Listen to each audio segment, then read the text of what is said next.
ఎంత గొప్ప దేవుని విశ్వసించామో ఆశ్చర్యకరుడు మన దేవుడు. ఎన్ని విషయాలు చూసాం మనము ఆయన ఆశ్చర్యాలు? ఎన్నమ్మా? మొట్టమొదటిగా ఆయన మాట ద్వారా ఆశ్చర్యం జరుగుతూ వచ్చింది. సమస్త సృష్టిని కలగజేశాడు మాట ద్వారా ఆశ్చర్యం. రెండవది చేతి ద్వారా, ఆయన చేతులలో ఆశ్చర్యకరమైన స్వస్థత ఉంది. ఆయన చేతుల కిందికి వచ్చావు నువ్వు, భయపడాల్సిన అవసరంలా, ఆయన చేతి కింద ఉన్నావు నీవు. కాబట్టి చేతులలో ఆయన ఆశ్చర్యకారం చేసే దేవుడు, చేతుల ద్వారా. మూడవదిగా వస్త్రములో, ఆయన వస్త్రములో ఆశ్చర్యకరమైన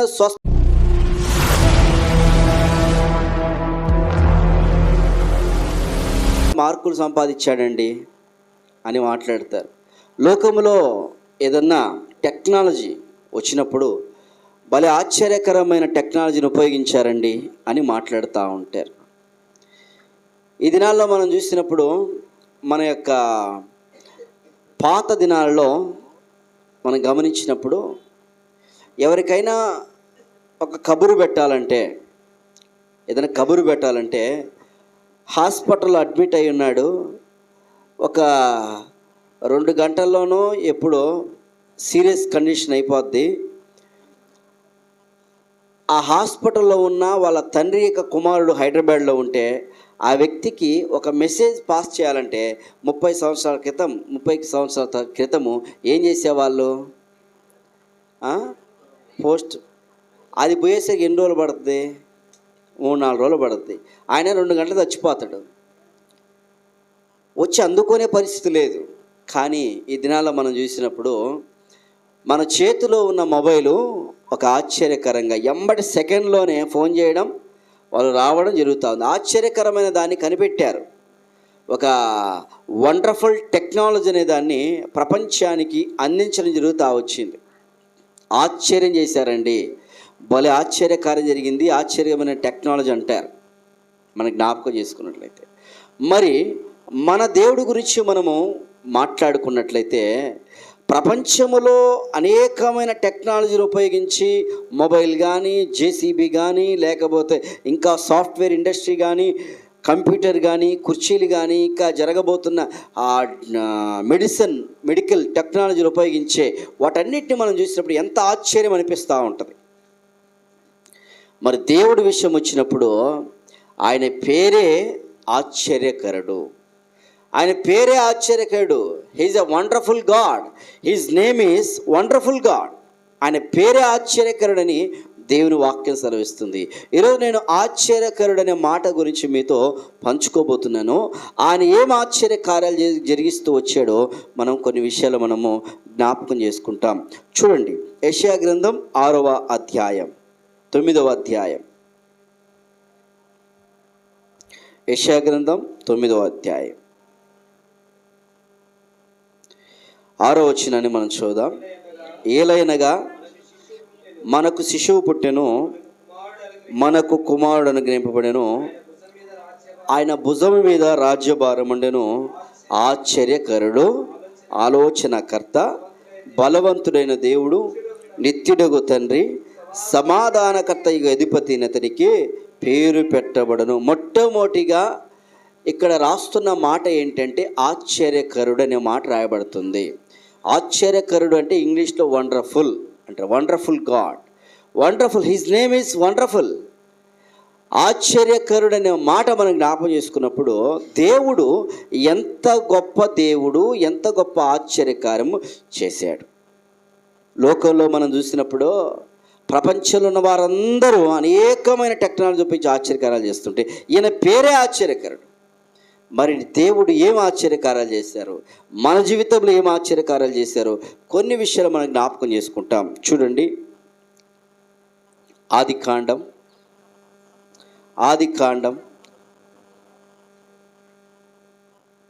1వ అధ్యాయము 31వ వచనం. ఆదికాండము 1వ అధ్యాయము 31వ వచనాన్ని మనము దేవుడు తాను చేసినది యావత్తు చూచినప్పుడు అది చాలా మంచిదిగాను చాలమ్మా, చాలా మంచిదిగా ఉండెను. ఏం చేశాడు? తాను చేసినది యావత్తు, అంటే టోటల్ చేసినది యావత్తు చూసినప్పుడు అది చాలా మంచిదిగా కనబడతా ఉంది. ఏం చేశాడు? మొత్తం చేశాడు. ఆయన సృష్టిని మొత్తం 6 రోజుల్లో కలగజేశాడు. 6 రోజులు సృష్టిని కలగజేస్తూ వచ్చాడు. 7వ రోజు ఆయన విశ్రాంతి తీసుకున్నాడు. చేసినది యావత్తు చూసినప్పుడు ఆశ్చర్యం, ప్రపంచమునకు ఆశ్చర్యము, దేవదూతలకు ఆశ్చర్యము, కెరూబులకు ఆశ్చర్యము, స్తరాబులకు ఆశ్చర్యం. ఏ విధంగా చేశాడు ఈయన ఇంత సృష్టిని? ఎలా కలగజేశాడు? ఆశ్చర్యమే. ఒక దాన్ని మనం కలగచేయాలంటే, తయారు చేయాలంటే మనకు చేత కాదు. అలాంటిది దేవాతి దేవుడు ఎంత పెద్ద ఆశ్చర్యకారం చేశాడో. కొన్ని విషయాలు నేను మొట్టమొదటిగా చెప్పే విషయాన్ని ఒక పదాన్ని తీసుకొని మీకు అందించబోతున్నాను. ఆదికాండము 1వ అధ్యాయము 3వ వచనం. ఆదికాండం 1వ అధ్యాయము 3వ వచనం. దేవుడు వెలుగు కమ్మని పలగక వెలుగు కలిగి, వెలుగు కమ్మని పలగక వెలుగు కలిగాను. ఇంకొక మాట చూద్దాం. 7వ వచనం, 6వ వచనం, 6వ వచనం. జలముల మధ్య ఒక విశాలం కలిగి ఆ జలములను ఈ జలమును వేరుపరచుగాకని పలికెను. 9వ వచనం. దేవుడు ఆకాశము కిందన జలములు ఒక చోటనే కూర్చోబడి ఆరిన నేల కనబడునుగాకని పలకగా ఆ ప్రకారం. ఏమొచ్చింది ఇక్కడ? మీకు మనం చదివా కదా, ఏమొచ్చింది? పదే పదే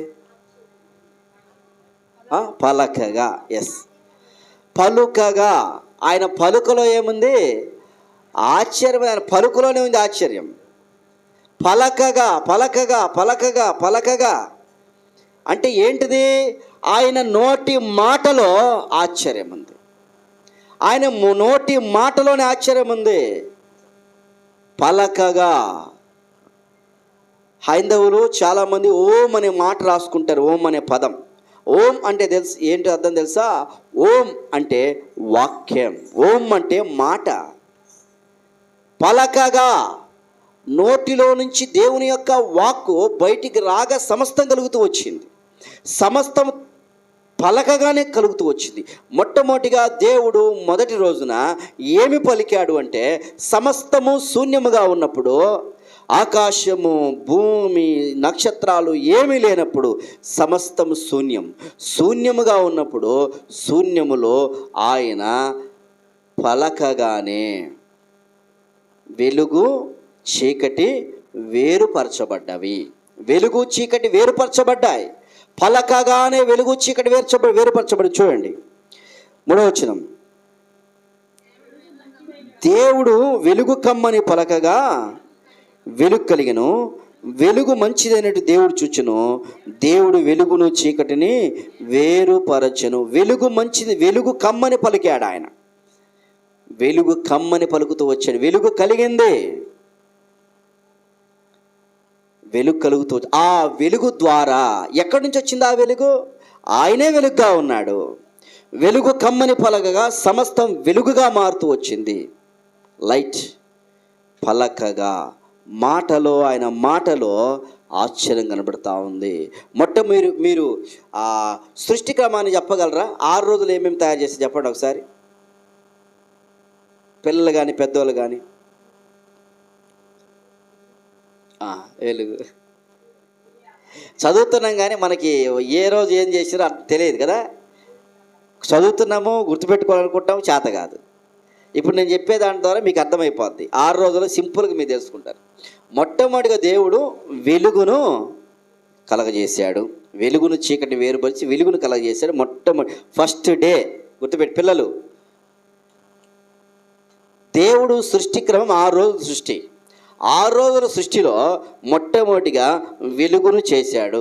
ఏం చేశాడక? ఎఫ్సిబక వెలుగు చేశాడు. వెలుగును చీకటి వెలుగును వేరుపరచి వెలుగు కలుగునుగాక అని పలకగా ఆయన నోటి నుండి ఆశ్చర్యం జరుగుతూ వచ్చింది. వెలుగంతా నిండిపోయింది లోకంలో. వెలుగంతా నిండిపోయింది. చీకటి పక్కకెళ్ళిపోయింది. చీకటి పక్కకెళ్ళిపోయింది. రెండోదిగా ఏం చేశాడంటే మనం చూసాము 6వ వచనములో, జలములొద్దకు విశాలము క్లుప్తంగా చెప్తాను. రెండోదిగా ఏం చేశారంటే వెలుగు ఆకాశము, ఒకప్పుడు ఆకాశం ఉంది కానీ భూమి లేదు. భూమి లేదు అసలు, కేవలం నీళ్ళే ఉన్నాయి. మొత్తం పైన ఆకాశము, పైన నీళ్ళే, కింద నీళ్ళే, మొత్తం వాటర్ ఉన్న సమయమున ఆ నీళ్లను వేరుపరిచి పైన దానికేమో ఆకాశమని, కింద దానికేమో దేవుడు భూమి అని ఆయన వేరుపరుస్తూ ఆకాశాన్ని కలగజేశాడు. చూడండి 8వ వచనం, దేవుడు ఆ విశాలమునకు ఆకాశమని పేరు పెట్టెను, అస్తమయమైన ఉదయం కలగా 2వ దినమాయెను. విశాలమునకు ఆకాశం. మొట్టమొదటి రోజేమో దేవుడు చీకటి రాత్రి అని పేరు పెట్టాడు. వెలుగు చీకటిలను ఏర్పాటు చేశాడు మొట్టమొదటిసారి వెలుగును. రెండోదిగా ఆయన ఆకాశాన్ని కలగజేశాడు. మూడోదిగా ఏం చేశాడు తెలుసా? 9వ వచనంలో మూడోదిగా ఆయన భూమిని కలగజేశాడు. దేన్ని?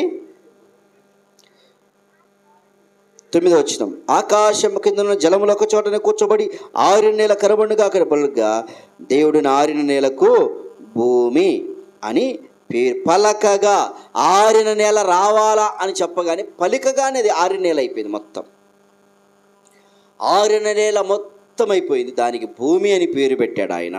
మూడవ ఏం తయారు చేశాడండి?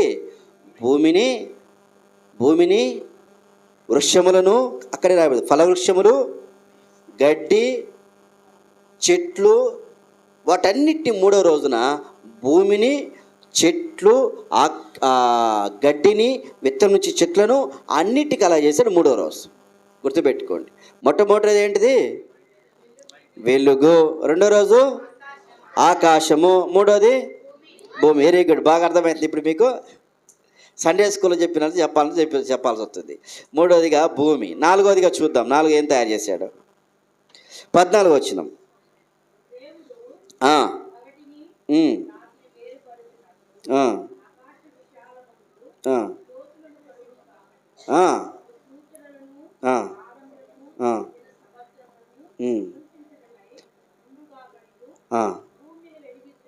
భూమి మీద వెలిగించుటకై అవి ఆకాశమందు జ్యోతులు ఉండుగాకనియు పలికెను, ఆ ప్రకారము ఆయన పలికెను.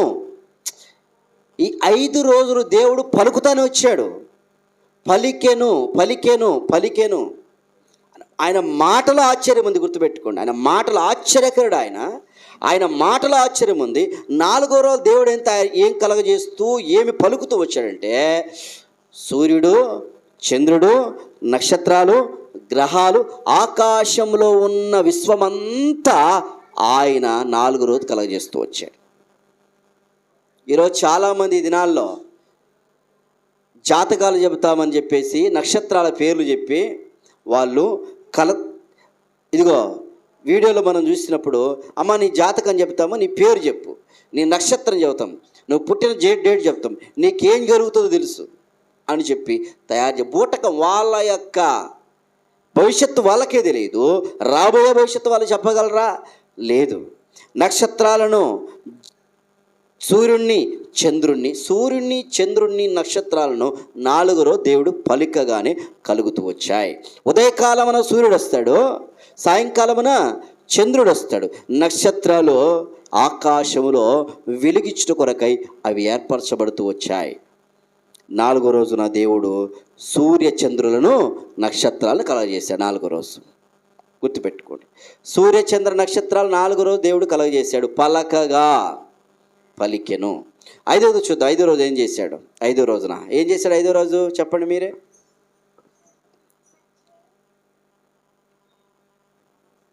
20వ వచనం,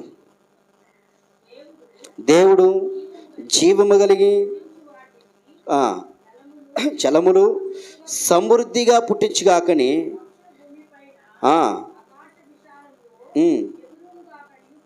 పలికెను. దేవుడు జలములలో వాటి ప్రకారము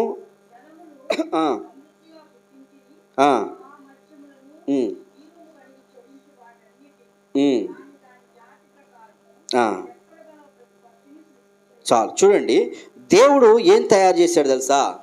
5వ రోజు ఐదవ రాజు ఆయన పక్షులను, జంతువులను, సముద్రంలో ఉండే చేపలను ఐదో రోజు దేవుడు కలగజేశాడు. సముద్రంలో చలించే జలచరములు, మృగాలు, పక్షి, కుక్క, నక్క, మిడతలు, బల్లి, దోమ, వీటన్నిటిని ఐదో రోజు కలగజేశాడు ఆయన. ఐదో రోజు చూడండి 24వ వచనం. వాటి వాటి జాతి ప్రకారం జీవం గల వాటిని, అనగా వాటి వాటి జాతి ప్రకారము పశువులను, పురుగులను, అడవి జంతువులను భూమి పుట్టించుగాకని పలికెను. దేవుడు ఐదవ రోజున ఆయన ఏమి కలగజేశాడంటే పక్షులు, సముద్రంలో చలించే వాటిని సమస్తమును దేవుడు కలగచేయడం జరుగుతూ వచ్చింది. ఐదవ రోజు ఆయన సృష్టిని కలగజేసిన విధానము పక్షులు, సముద్రంలో ఉన్న జలచరాలను కలగజేశాడు. ఐదవది గుర్తుపెట్టుకోండి, ఐదవదిగా. అయితే ఆ రోజు ఏం తయారు చేశాడు? రోజు దేవుడు ఏం తయారు చేశాడు? ఆరో రోజు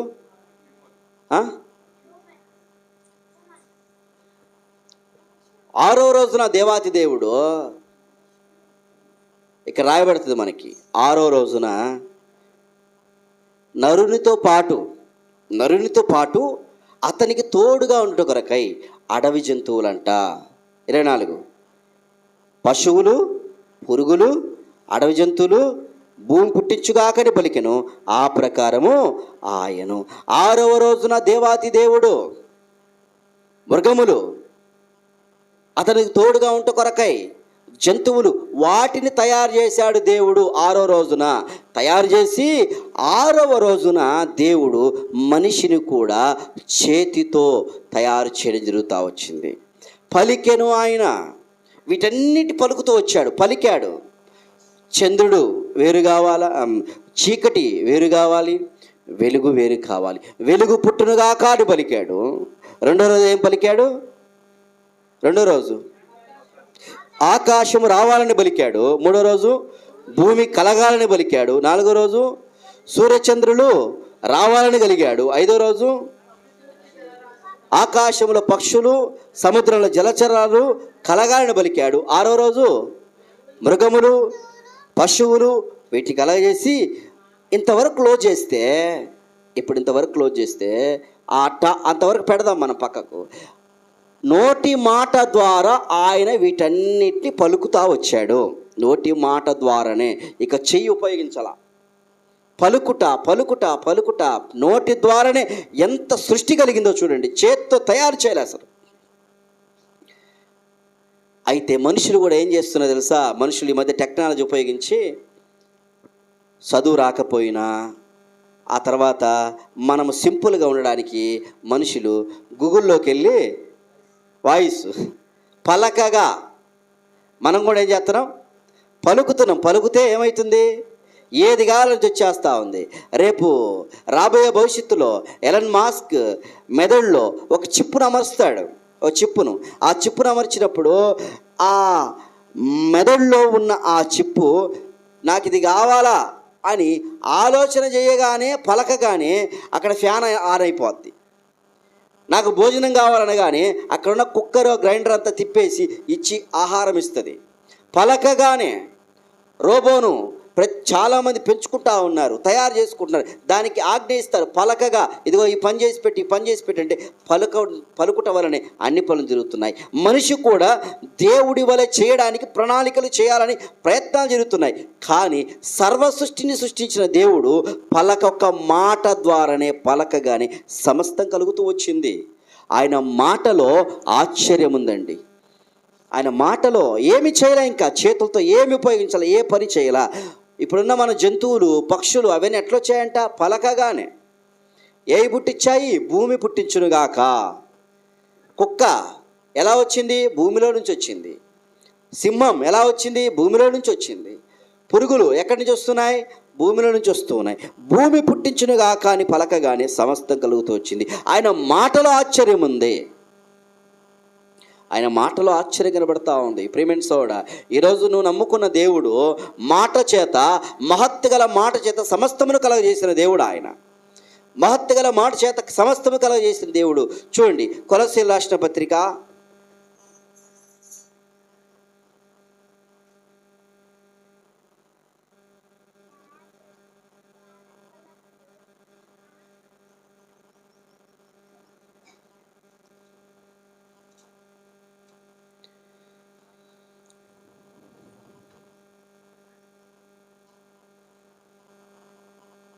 ఒకటో అధ్యాయము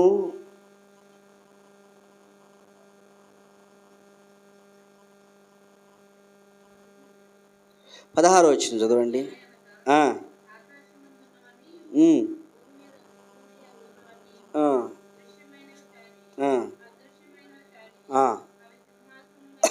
ఆ, ఉమ్, ఉమ్. అధికారమైనను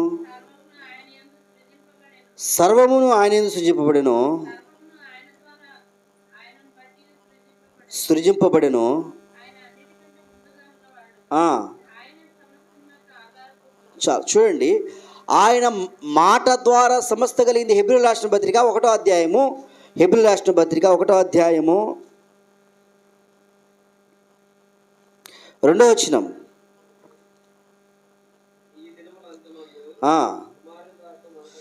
కుమారుని ద్వారా మనతో ఒకప్పుడు దేవాతి దేవుడు ఎలా పలకగానే సమస్తం కలుగుతూ వచ్చింది.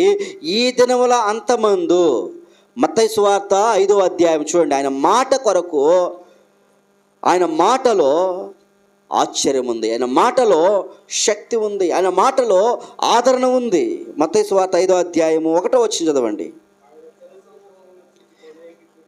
ఆయన జనసమూహమును చూచి కొండ ఎక్కి కూర్చుండగా శిష్యులు ఆయన దగ్గరకు వచ్చారు. యేసుక్రీస్తు ప్రభువారు హెబ్రీయుల రాసిన పత్రిక 1వ అధ్యాయం మనం చూసినప్పుడు కుమారుని ద్వారా మాట్లాడుతున్నాడంట. కుమారుడు భూమి మీదకి రావడం జరుగుతూ వచ్చింది. యెషయా 9:6లో మనం చూసినప్పుడు ఆయన ఆశ్చర్యకరం చెబుతూ, ఆయన ఆశ్చర్యకర మాట ద్వారా ఆయన ఆశ్చర్యకారం జరుగుతూ వచ్చింది. ఈ కుమారుడు భూమి మీదకి వచ్చిన తర్వాత మాట మాట్లాడట్లా, ప్రజలతో మౌనంగా ఉన్నాడు. ప్రజలందరూ అక్కడికి వచ్చాడు. ప్రభువా, నీ మాట నువ్వు మాట్లాడితే చాలని ఎదురు చూస్తూ ఉన్నారు. వేల మంది, లక్షల మంది ప్రజలు వచ్చారు, కానీ ఆయన మాట్లాడట్లా. చివరికి ఆయన నోరు తెరచి అనే మాట ఉంటుంది, మనం చూస్తాం. 2వ వచనం చూడండి. అప్పుడు ఆయన నోరు తెరచి, అప్పటిదాకా ఏం చేసుకుని నోరు మూసుకున్నాడు, ఆయన మౌనంగా ఉన్నాడు. ఆయన 30 సంవత్సరాల వరకు ఆయన ఏం చేశాడు? నోరు మూసుకుని మాట్లాడలే, అసలు ఏమాత్రం మాట్లాడలా. ఎప్పుడు తన అవకాశం వచ్చింది అప్పుడు మాట్లాడుతున్నాడు. నోరు తెరచి ఆయన మాట మాట్లాడితే ప్రజలకు ఆదరణ, ఆయన మాటలో ఆశ్చర్యం ఉంది. ఇప్పుడు మాట్లాడుతున్నాడు. 3వ వచనం. ఆత్మ విషయమై దీనులైన వారు ధన్యులు, పరలోక రాజ్యము. అబ్బా, ఏంటి మాట? పరలోక రాజ్యం ఎవరిది ప్రభువా? ఆత్మ విషయమై దీనులైన వారు. ఆయన మాట్లాడుతూ ఉంటే, కొండ మీద ప్రసంగం చేస్తూ ఉంటే ఒక్కొక్కడు ఆశ్చర్యపోతా ఉన్నాడు. ఏమిటి ఆశ్చర్యం?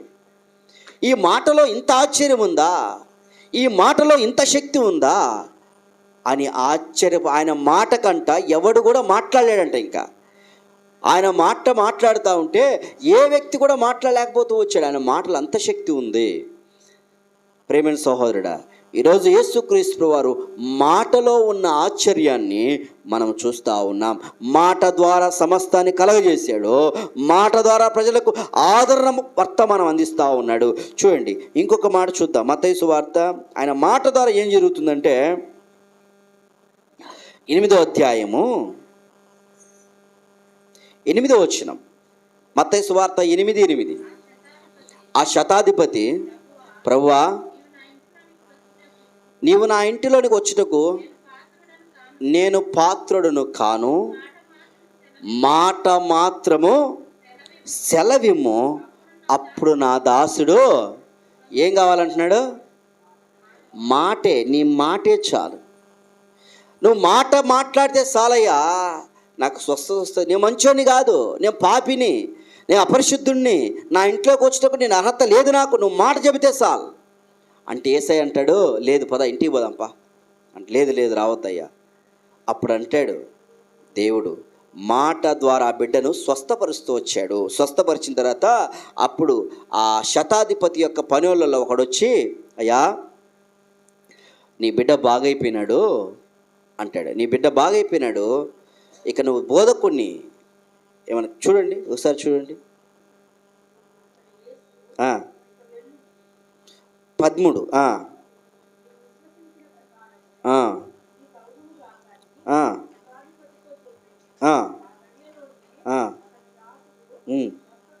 చాలు. ఏం చేస్తున్నాడు? మాట ద్వారా ఏం జరుగుతుంది? ఆయనకు స్వస్థత, మాటలో స్వస్థత ఉంది.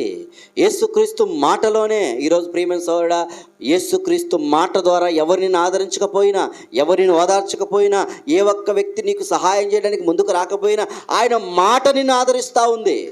నువ్వు బాధలో ఉన్నప్పుడు, కృంగిపోయినప్పుడు, కష్టంలో ఉన్నప్పుడు, వేదనలో ఉన్నప్పుడు దేవుని మాట నిన్ను ఎంతగా ఆదరిస్తూ వచ్చిందో నువ్వు గుర్తెరుగుదు కదా. ఆ మాట నిన్ను ఎంత బలపరుస్తూ వచ్చిందో నువ్వు గుర్తెరుగుదు కదా. ఆ మాట చాలు. సమస్తము మాట ద్వారా నిర్మించబడ్డవి. ఆయన నీతో మాట్లాడేవాడు. నువ్వు ఆయనతో మాట్లాడకపోయినా, నువ్వు ఆయనను సరిగా చూడకపోయినా, ఆయన నీతో మాట్లాడుతూ ఉన్నాడు. ఆయన మాటలోనే స్వస్థత ఉన్నది. ఆయన మాటలోనే ధైర్యం ఉంది. ఆయన మాటలో ఆశ్చర్యం కనబడుతుంది. ఆశ్చర్యకరమైన మాటలు. ఎవరిచ్చారు ఈ బిడ్డకి ఇంత ఆశ్చర్యకరమైన మాటలు? యేసుప్రభువు వారు యెరూషలేముకి వెళ్తాడు. యెరూషలేముకి వెళ్ళినప్పుడు యెరూషలేములో వాళ్ళతో కూర్చొని మాట్లాడుతూ ఉంటాడు. వాళ్ళతో కూర్చొని మాట్లాడుతూ ఉంటే శతాధిపతులు అందరూ పెద్దలు వచ్చి, ఈ అబ్బాయి ఎవరు అంటే, ఆయన వడ్రంగి కుమారుడు యేసేపు ఉన్నాడు కదా, మరియమ్మ వాళ్ళ కుమారుడు అంటాడు. మరి ఏంటి ఈ అబ్బాయికి ఎక్కడి నుంచి వచ్చిన ఈ మాటలు? ఇంత గొప్పగా మాట్లాడుతున్నాడు. ఆయన మాటలో అందరినీ ఆశ్చర్యచకితులు చేసే మాటలు ఉన్నాయి మన. కాబట్టి అలాంటి దేవుని మనము ఆరాధిస్తూ ఉన్నాం. ప్రియమైన సోదరుడా, ఈరోజు దేవాతి దేవుడు కూడా మనం ఎందుకు నమ్ముకున్నాం? ఒకప్పుడు మనతో ఎవరు మాట్లాడేవారు లేరు, ఎవరు మనల్ని పలకరించేవారు లేరు. ఏదైనా బాధ ఉన్నా, కష్టం వచ్చినా ఎవరు ఆదరించేవారు. కానీ యేసు ప్రభువారు వచ్చి ఆ ఓదారుస్తూ ఆయన మాట ద్వారా నిన్ను బలపరుస్తూ వచ్చారు. కాబట్టి ఆరాధించాలి, దేవుణ్ణి కీర్తించాలి. మాటలో ఏముందండి చెప్పండి? ఆయన మాటలో ఆశ్చర్యం ఉంది. రెండోదిగా చూద్దాం, ఆయన ఎలాంటి ఆశ్చర్యకరుడో మనం చూద్దాం. ఆయన మాటలో ఆశ్చర్యం ఉంది. ఇప్పుడు ఆయన యొక్క చేతులలో ఆశ్చర్యం చూపిస్తాను నేను మీకు. 8వ అధ్యాయము 1వ వచనం చదవండి. ఆయన కొండ మీద నుండి దిగి వచ్చినప్పుడు జన సమూహములో వెంబడించిరి. ఇదిగో కుష్ఠరోగులు వచ్చి, ప్రభా నీకు ఇష్టమైతే నేను శుద్ధిగా చేయగలను. అందుకు ఆయన చెయ్యి చాపి వాడిని ముట్టి, నాకు ఇష్టమే, శుద్ధుడుగా అని చెప్పాడు. ఆయన మాటలో ఆశ్చర్యమైన కార్యం జరుగుతూ వచ్చింది. ఇప్పుడు ఆయన చేతిలో ఆశ్చర్యం జరుగుతూ ఉంది. ప్రజలందరూ వచ్చారు, గుంపులుగా ఉన్నారు. కుష్ఠరోగి వచ్చాడు. కుష్ఠరోగి రాగానే అందరూ పక్కకి వెళ్ళిపోతున్నారు. ఎక్కడ ఈడు మాకంటిస్తాడో? గజ్జోడు వచ్చిన దగ్గర ఉంటామా? ఉండం. పుష్కల వాడి దగ్గర వాడు కళ్ళద్దాలు పెట్టుకోండి. ఒక్కసారి కళ్ళద్దాలు తీసిండా పరుగా నుంచి మనం, ఎందుకంటే మనకు వస్తుంది. ఈ కుష్ఠరోగి రాగానే అందరు వెళ్ళిపోతున్నారు. కుష్ఠరోగి వచ్చయ్యా, నన్ను ఒక్కసారి నీకు ఇష్టమైతే నన్ను శుద్ధినిగా చేయవా అని అంటే, ఎస్ నాకు ఇష్టమే. అప్పుడు ఎవరు చెయ్యి పెట్టకపోయినా ఆ మనిషి మీద, ఏ వ్యక్తి కూడా చేయి పట్టుకొని ధైర్యం చెప్పకపోయినా, చేయి పట్టుకోవాల్సిన అవసరం ఏమిటి కుష్ఠరోగిని చెప్పండి? మాట ద్వారా స్వస్థపరచగలగల దేవుడు, మాట ద్వారా చేయగలడు కదా. ఎందుకు చేయబట్టుకున్నాడు? అక్కడ ఎవరు కూడా చెయ్యి పట్టకపోయినా కుష్ఠరోగి మీద ఆయన జాలి తెరిచి చెయ్యి పట్టుకున్నాడు. ఎస్ నేనున్నాను, భయపడకు, ధైర్యంగా ఉండు అని చెయ్యి పట్టుకొని ఆయన ముట్టి స్వస్థపరుస్తూ వచ్చాడు. ఈరోజు నీ జీవితం, నా జీవితంలో ఒకప్పుడు నిన్ను పట్టుకునేవాడు లేడు, నీ దగ్గరికి వచ్చేవాడు లేడు, చెయ్యి పట్టుకునే పరిస్థితి లేదు నీకు. కానీ యేసు ప్రభువే చెయ్యి పట్టుకుని నీ అనేక రోగములను స్వస్థపరిచాడు కదా. అనేక రోగములను స్వస్థపరుస్తూ వచ్చాడే. ఆయన చేయిని తాకగానే నీ జీవితంలో ఆశ్చర్యకరమైన కార్యం జరుగుతూ వచ్చింది. ఆయన చేతిలో ఆశ్చర్యం ఉంది. ప్రేమైన సహోదరు సోడా, ఆయన మాటలో ఆశ్చర్యం ఉంది, ఆయన చేతిలో ఆశ్చర్యం ఉంది. అంతేకాదు, పేతురత్త జ్వరంతో బాధపడుతున్నప్పుడు యేసు ప్రభువారు వచ్చి ముట్టాడు. చూడండి 14-15 వచనం. 14-15. తర్వాత యేసుక్రీస్తు పేతురింట్లో ప్రవేశించి జ్వరముతో పడిన అత్తను చూచి ఆమె చేయి ముట్టగా జ్వరము ఆమెను విడిచెను. అంతటా ఆమె లేచి ఆయనకు, ఎస్, పేతురత్త జ్వరముతో ఉంది, జ్వరముతో బాధపడుతున్న ఆమె దగ్గరికి వెళ్ళిపోయి ఆమెను తాకాడు, ముట్టాడు. ముట్టగానే ఆయన చేతిలో స్వస్థత కనబడతా వచ్చింది. ఆయన చేతిలో అద్భుతం జరుగుతూ వచ్చింది. ఎంత ఆశ్చర్యం అండి! ఆయన మాటలో ఆశ్చర్యం ఉంది, చేతిలో ఆశ్చర్యం ఉంది. ఈరోజు నీ జీవితం, నా జీవితంలో కూడా యేసు ప్రభువారు మాట ద్వారా నిన్ను రక్షించాడు, చేతి ద్వారా నిన్ను బలపరిచి స్వస్థపరుస్తున్నాడు. ఎన్ని రోగాలు, ఎన్నో హాస్పిటల్కి వెళ్ళి ఉంటావు, ఎక్కడెక్కడ డాక్టర్లు ఇచ్చే హాస్పిటల్ మందులు పనిచేయవు, గుర్తుపెట్టుకోండి. డాక్టర్లు ఇచ్చే మందులు హాస్పిటల్ పనిచేయవు. దేవుని కృపనే. ఆయన చెయ్యి ముట్టాలా, ఆయన తాకాలా, అంతే తప్ప ఇక ఏది జరిగే కార్యం జరగదు. ఆయన ముట్టితేనే జరిగేది. ఆయన తాకుడు చాలు, ఆయన తాకుడు చాలు. టచ్ మీ గాడ్, నన్ను తాకండి. ఆయన ముట్టగానే ఆశ్చర్యం జరుగుతూ వచ్చింది. ప్రియమైన సోదరుడు, ఒకప్పుడు నిన్ను నన్ను ముట్టుకునేవాడు లేడు. కుష్ఠరోగి లాంటి జీవితము యేసుక్రీస్తు వారు ముట్టి ఆయన నిన్ను నన్ను స్వస్థపరుస్తూ వచ్చాడు, రోగాలను బాపుతూ వచ్చాడు. అలాంటి దేవాదేవుని మనం ఆరాధించడానికి ఈరోజు చేరి వచ్చాం. ఆశ్చర్యకరుడు, ఆయన మాటలో ఆశ్చర్యం ఉంది, ఆయన చేతిలో ఆశ్చర్యం ఉంది. మూడోదిగా చూద్దాం, ఆయనలో ఇంకొక దాంట్లో ఆశ్చర్యం కనపడతా ఉంటుంది.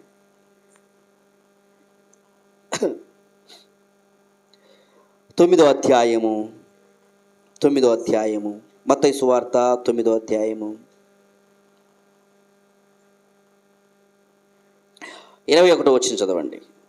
21. ఆ సమయమున ఇదిగో 12 సంవత్సరం నుండి రక్తస్రావం గల స్త్రీ, నేను ఆయన పై వస్త్రం మాత్రం ముట్టితే బాగుపడదనని తనలో తాను అనుకొని ఆయన వెనక వచ్చి ఆయన వస్త్రపు చెంగు ముట్టెను. చూడండి, యేసు ప్రభువారు ఉన్న సమయాల్లో ఆయన మాటలో ఆశ్చర్యం ఉంది, ఆయన చేతిలో ఆశ్చర్యం కనబడతా ఉంది, స్వస్థత కనబడతా ఉంది. మూడవదిగా, ఒక జనసమూహం ఉన్నప్పుడు అందరూ ఆమెకు దాదాపుగా చాలా ఇబ్బందికరమైన పరిస్థితి, రక్తస్రావం జరుగుతూ ఉంది, చాలా భయంకర పరిస్థితిలో ఉంది ఆమె. అలాంటి పరిస్థితులు ఆమె అనుకున్నది, అరే నేను వాళ్ళ దగ్గరికి పోలేను, నా దగ్గర దుర్వాసన వస్తూ ఉంది, అందరు నన్ను అసహించుకుంటారు, అందరూ నన్ను ఏదో రకంగా తృణీకరిస్తారు, నేను వెళ్ళకూడదని అనుకుంటున్న సమయంలో ఆమె అనుకుంటుంది, ఆయన మాట చెప్పాల్సిన అవసరంలా, ఆయన చేయి తాకాల్సిన అవసరంలా, ఆయన వస్త్రపు చెంగును ముడితే చాలు, నాకు ఆయన వస్త్రపు చెంగును ముడతా నాకు స్వస్థత వస్తుంది అనుకుంది. వెళ్ళింది, వస్త్రపు చెంగును అట్లా తాకగాని ప్రభావం ఆయనలో నుండి బయలుదేరి స్వస్థపరుస్తూ వచ్చింది ఆమెను. వస్త్రములో ఆయనకు ఆశ్చర్యం, వస్త్రము ద్వారా ఆశ్చర్యకరమైన స్వస్థత ఇచ్చాడు దేవుడు. వస్త్రము ద్వారా ఆశ్చర్యం జరిగిస్తున్నాడు. నోటి మాట ద్వారా ఆశ్చర్యమే, చేతి ద్వారా ఆశ్చర్యమే, వస్త్రము ద్వారా ఆశ్చర్యకార్యం జరిగిస్తూ వచ్చాడు. ప్రేమైన సహోదరా, ఈరోజు నీ జీవితం నా జీవితంలో కూడా మనం దేవుని చూడడానికి కూడా అర్హత లేని వ్యక్తులమైన మనలను దేవుడు పరమును విడచి భూమి మీదకి వచ్చి నీకు నాకు రక్షణను అనుగ్రహిస్తూ వచ్చాడు. వస్త్రము తాకగానే అద్భుతం జరిగింది, ఆమెకి ఆశ్చర్యం జరుగుతూ వచ్చింది, వండర్ఫుల్ కార్యం జరుగుతూ వచ్చింది. కాబట్టి ప్రభువుని మనం ఆరాధించాలి. దేవా, నీ చేతిలో ఉంది నాయన, నీ నోటి మాట ద్వారా ఆశ్చర్యమే, నీ చేతి ద్వారా ఆశ్చర్యం జరుగుతూ ఉంది, నీ యొక్క వస్త్రములో కూడా ఆశ్చర్యం కనబడుతూ ఉంది. కాబట్టి ప్రభువా, నిన్ను ఆరాధిస్తున్నాను, దేవుణ్ణి కీర్తించుకొని ఆడాలి. అంత మాత్రమే కాదు, ఇంకా ఆయన జీవితంలో ఆయన యొక్క రక్తము ద్వారా రక్తము ఆశ్చర్యచకితులుగా చేస్తుంది. ఆయన రక్తం వలన ఆశ్చర్యచకితులుగా చేస్తూ ఉంది. రక్తానికి ముందుగా యేసుక్రీస్తు ప్రభువారు ఒక ప్రాంతానికి వెళ్ళాడు. ఓ ప్రాంతానికి వెళ్ళినప్పుడు ఆ ప్రాంతంలో గుడ్డివాడు ఒకడు ఉన్నాడు, కనపడతా ఉన్నాడు. ఆ గుడ్డివాడి దగ్గరికి వెళ్ళాడు. ఎవరు నిన్ను బాగు చేయలేదా అని అంటే, అతని దగ్గరికి వెళ్ళి యేసు ప్రభువు ఏం చేశాడు? ఉమ్మేశాడు. ఉమ్మేసి కళ్ళకు రాశాడు. కళ్ళకు రాయిగా కళ్ళొచ్చాయి. ఉమ్మిలో స్వస్థత. యేసుక్రీస్తు యొక్క ఉమ్ములో స్వస్థత కనబడతా ఉంది. యేసుక్రీస్తు ఉమ్ము ద్వారా కూడా ఆశ్చర్యకార్యం జరుగుతూ వచ్చింది. ప్రియమైన సహోదరుడా, ఎలాంటి దేవుడు ఆయన! ఉమ్మి ద్వారా ఆశ్చర్యకార్యము. అంత మాత్రమే కాదు, యేసుక్రీస్తు రక్తము ద్వారా ఆశ్చర్యకార్యం జరుగుతూ వచ్చింది. ఆ రక్తం ప్రపంచాన్ని ఆశ్చర్యపరిచింది. ఇప్పటికి కూడా ఆయన రక్తము గొల్గోతా కొండ కింద నిక్షేపమైంది. ఆయన రక్తం ఇప్పటికీ ఉంది గొల్గోతా కొండ కింద, ఎండిపోలే ఆ రక్తము. కొన్ని సంవత్సరాల క్రితం 1992 సంవత్సరం అనుకుంటా, ర్యాన్ వియాట్ అనే వ్యక్తి గొల్గోతా కొండను పరీక్షించడానికి వెళ్ళిపోయి చూస్తూ ఉన్నాడు. ఆ గొల్గోతా కొండ దగ్గర కింద తవ్వుతుంటే గొల్గోతా కొండ కింద ఎవరిదో రక్త మరకలు కనబడ్డాయి. ఏదో జంతువుదేమో అనుకున్నాడు. సరే చూద్దాం, టెస్ట్ చేద్దామని తీసుకున్నాడు టెస్ట్. ఆ రక్తాన్ని తీసుకెళ్ళిపోయి అమెరికాలో చెక్ చేస్తూ ఉన్నాడు. చెక్ చేస్తుంటే ఆ రక్తములో సజీవమైన క్రోమోజోమ్స్ కనబడతా ఉన్నాయి. సజీవమైన క్రోమోజోమ్స్ 23 క్రోమోజోమ్స్, వై ఆకారం కలిగిన క్రోమోజోమ్స్ కనబడుతున్నాయి. ఎక్స్ క్రోమోజోమ్స్ కనబడట్లా, వై ఆకారం కనబడిన క్రోమోజోమ్సే కనబడుతున్నాయి. కేవలం తల్లియే కనబడుతున్నాయి తప్ప తండ్రి కనబట్లా. ఎంత గొప్ప దేవుడు ఆయన, ఎంత గొప్ప దేవుడు! ఆయన రక్తం ఆశ్చర్యపరుస్తుంది ప్రజల్ని. ఈరోజు యేసుక్రీస్తు రక్తం ప్రతి ఒక్క మానవుణ్ణి రక్షించి నరకం నుంచి పరలోకం తీసుకెళ్తుంది. ఆయన రక్తం ఆశ్చర్యపరిచేది. ప్రేమ సహోదరా, ఎంత గొప్ప దేవుడు ఆయన, ఎంత గొప్ప వ్యక్తి! అలాంటి ఆశ్చర్యకరుని ఈరోజు మనము నమ్ముకుంటూ వచ్చాం. యేసుక్రీస్తు రక్తము ప్రతి పాపాలను మనల్ని కడిగి పవిత్రులుగా చేయను. పాపము నుంచి విడుదల చేసింది యేసుప్రభు రక్తం. ఆయన రక్తం ఆశ్చర్యం, ప్రపంచాన్ని ఆశ్చర్యపరుస్తుంది. యేసుక్రీస్తు రక్తం ద్వారా పాపం పోద్దా? ఎస్, యేసుక్రీస్తు రక్తం ద్వారానే ప్రజలందరికీ పాప విమోచన, పాప క్షమాపణ, పాప విగ్రత కలిగిస్తూ వచ్చింది. ఆయన రక్తములో ఆశ్చర్యకరమైన పాప క్షమాపణ ఉంది. ఆయన రక్తములో. ప్రేమైన సహోదరా, ఎంత గొప్ప దేవుని విశ్వసించామో! ఆశ్చర్యకరుడు మన దేవుడు. ఎన్ని విషయాలు చూసాం మనము ఆయన ఆశ్చర్యాలు. ఎన్నమ్మా? మొట్టమొదటిగా ఆయన మాట ద్వారా ఆశ్చర్యం జరుగుతూ వచ్చింది. సమస్త సృష్టిని కలగజేశాడు మాట ద్వారా ఆశ్చర్యం. రెండవది, చేతి ద్వారా, ఆయన చేతులలో ఆశ్చర్యకరమైన స్వస్థత ఉంది. ఆయన చేతుల కిందికి వచ్చావు నువ్వు, భయపడాల్సిన అవసరంలా, ఆయన చేతి కింద ఉన్నావు నీవు. కాబట్టి చేతులలో ఆయన ఆశ్చర్యకారం చేసే దేవుడు, చేతుల ద్వారా. మూడవదిగా, ఆయన వస్త్రములో ఆశ్చర్యకరమైన స్వస్థత ఉంది. ఈరోజు యేసుక్రీస్తు వస్త్రము ఇప్పటికి కూడా ఉంది. ఇప్పటికి యేసుక్రీస్తు వస్త్రం ఉంది. దాన్ని టెర్హేరియం అంటారు. దాన్ని యేసుక్రీస్తు వారి వస్త్రాలు పైనుంచి కింది వరకు దిగజారబడిన ఆ వస్త్రము ఒక స్త్రీ వచ్చి ఆయన ముఖాన్ని తుడిచింది. ఎవరు ఆమె? ఏం పేరు? యేసుక్రీస్తు యొక్క వస్త్రాన్ని చూసిన ఆమె వెరోనిక. యేసుక్రీస్తు యొక్క వస్త్రాన్ని తలతో మొత్తం తుడిచి ఆమె ఆ వస్త్రమును దాచిపెట్టి భద్రపరిచారు. ఇప్పటికి కూడా ఉంది యేసుప్రభు వస్త్రం. అసలు యేసుప్రభు ఎలా ఉంటాడు, ఏ విధంగా యేసుప్రభు ఉంటాడు అని చూడడానికి ఆ వస్త్రాన్ని ఉపయోగించారు. ముఖాన్ని, యేసుప్రభు యొక్క ముఖాన్ని, శరీరాన్ని చూసినప్పుడు యేసుక్రీస్తు వారు క్లియర్గా ఆయన ముఖం కనబడతా ఉంది. ఒక 8 సంవత్సరాల అమ్మాయి వేసింది యేసుప్రభు బొమ్మ. 8 సంవత్సరాల అమ్మాయి యేసుక్రీస్తు ఎలా ఉంటాడో ఆ వస్త్రాన్ని చూసి వేసింది. ఎంత అందమైన రూపమో ఆయన రూపము, ఎంత చక్కని రూపమో! రింగుల వస్త్రము, రింగుల వెంట్రుకలు, ముఖం ఎర్రగా కనబడతా ఉంది, గడ్డం ఉంది, జుట్టు ఉంది. అలాంటి సుందరమైన వ్యక్తి ప్రపంచంలో ఎవడు లేడని ఆ పాప ఎంత బాగా వేస్తూ వచ్చిందో యేసుక్రీస్తు యొక్క వస్త్రం. ఈ మధ్యకాలంలో మనకు ఓతప్ప తెలుసుగా, ఓతప్ప తినే ఓతప్పం కాదు, రాబిన్ ఓతప్ప, క్రికెటర్ రాబిన్ ఓతప్ప. అతను యేసుక్రీస్తు నమ్ముకున్న క్రైస్తవుడు, క్రిస్టియన్.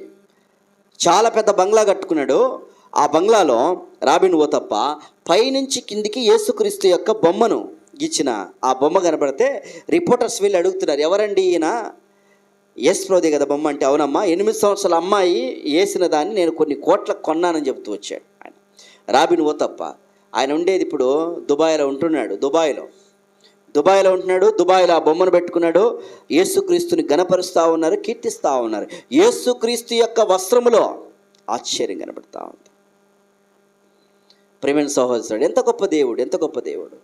తర్వాత యేసుక్రీస్తు యొక్క ఉమ్ములో ఆశ్చర్యం ఉంది. యేసుక్రీస్తు ఉమ్ము ద్వారా స్వస్థత కనబడతా ఉంది. యేసుక్రీస్తు యొక్క రక్తములో ప్రజలందరికీ పాప క్షమాపణ, ఆశ్చర్యం. దేవాతి దేవుడు ఎంత గొప్ప దేవుడు. ఇలాంటి దేవుణ్ణి ఎరిగిన మనము ప్రభువుని కీర్తించుటకును కొనియాడుకును గణపరచడానికి వచ్చాం కాబట్టి ఆయనను ఆశ్చర్యకరుడు అని ప్రభువుని కీర్తించగలం.